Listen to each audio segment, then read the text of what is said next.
Hey guys, welcome back to the channel. Some countries are squares, some are circles, and some, well, honestly, some look like my art projects in primary school. Today we're counting down the top 5 weirdly shaped countries, and why they ended up that way. So let's jump right in. First up, Croatia. If borders had personalities, Croatia would be the thing you want. It wraps around Bosnia and Herzegovina like it's trying to keep it warm. So, why the weird shape? Western Croatia was part of the Habsburg monarchy, later Austro-Hungary, while Bosnia was under the Ottoman rule, and so essentially it developed like a sort of militarized border. So if you look at the weird shape, essentially Croatia acted like the front line of defense against Ottoman advances, right? Trying to contain them. And then obviously later on under the state of Yugoslavia, which was much larger, the border became sort of an internal border to mark sort of ethnic divisions, etc., for administrative regions. And then obviously later on, when Yugoslavia dissolved and Croatia became independent, etc., it became an international border. And so that's the situation we ended up with today. And actually, when you look into the border specifically, on the coastline, there's a little town of Neum, which still belongs to Bosnia. It's that little, tiny little sliver of coastline. And it's the only amount of coastline they were able to negotiate in the post-Yugoslav negotiations. So yeah, if you ever need to negotiate anything, get some Croats to do it for you. Okay guys, next up is Gambia, or the Gambia, if you want to sound pretentious. This country is 300 kilometers long, but only about 40 kilometers wide, which is insane. It's almost like, a little geopolitical Pac-Man cherry being eaten by Senegal, right? So Gambia, why the long face, right? You guessed it, it's colonialism, guys. During the colonial period, Britain essentially controlled the trade in and out of the Gambia River, which is this river that gives a name to the territory, and they essentially let France take control of the surrounding region, now known as Senegal. And so obviously British interests were very much on the trade side of things, particularly for slave trade, unfortunately, and also for groundnuts trade, I believe. Obviously, very valuable trade route, and so the result was this, essentially a geographical splinter in West Africa. And actually, fun fact, they did try to reunify into one country in the 1980s. I think in 1982, the Senegambia was formed, this sort of confederation of the two countries. This was post-independence, of course, and unfortunately, it did not last very long. I think by 1989, it had dissolved already. I guess the countries had grown apart too much. There were issues, sort of political issues, etc. Gambia not wanting to give up too much autonomy, etc., and it failed. But yeah, so that's why we still have these borders today in the Gambia. Very, very strange little region. So next up, we go to Namibia. Now, I know what you're thinking, rating random places, there's nothing strange about Namibia's border. Well, that can be fixed with a bit of zooming.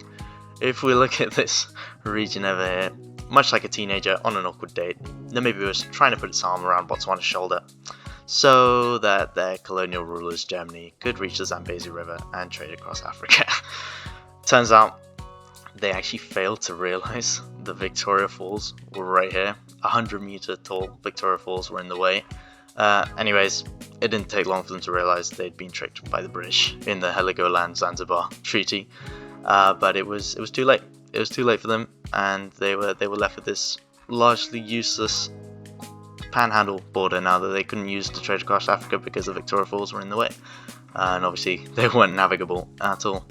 And so, yeah, this weird arm that juts out between Angola, Zambia, Botswana, and Zimbabwe.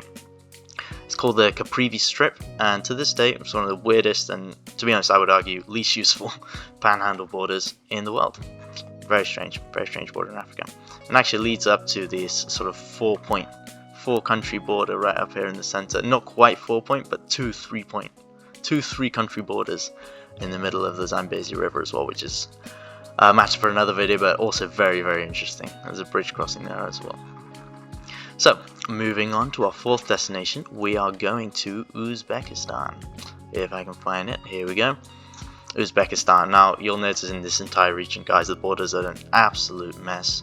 Central Asia's historically been a mess of borders, a lot of sort of different ethnic regions, etc., very intermixed, and it's been very difficult to divide politically. And, not only is Uzbekistan doubly landlocked, which is, not fun, unless I suppose you count the Caspian Sea, but it is technically a lake, so no. Doubly landlocked country, but also has some of the most jagged, irregular borders on Earth. I mean, look at this shape, right? Guys, it's extending like this, capital over here, so it's crazy, right? In fact, there are various weird enclaves and exclaves. So for example, the town of Sok over here is almost entirely made up of Tajik people living in Uzbekistan, surrounded by Kyrgyzstan.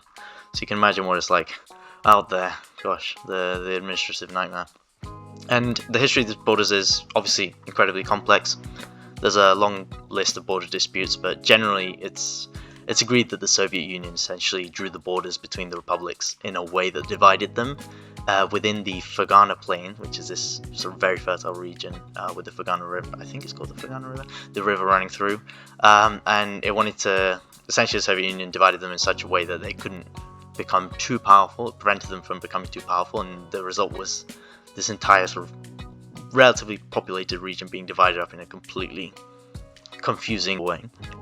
And obviously the issues nowadays is that, you know, redrawing any significant amount of the border would lead to way more territorial disputes and ethnic disputes that already exist, and obviously potentially risk further conflict in the region. And so the borders have pretty much stayed as they are, with of course the various issues that leads to. Hopefully one day that will be resolved, or they'll be able to enter into some sort of agreements that will facilitate movement more easily. But yes, another very strange border. And now for the final country on our list, it's Chile.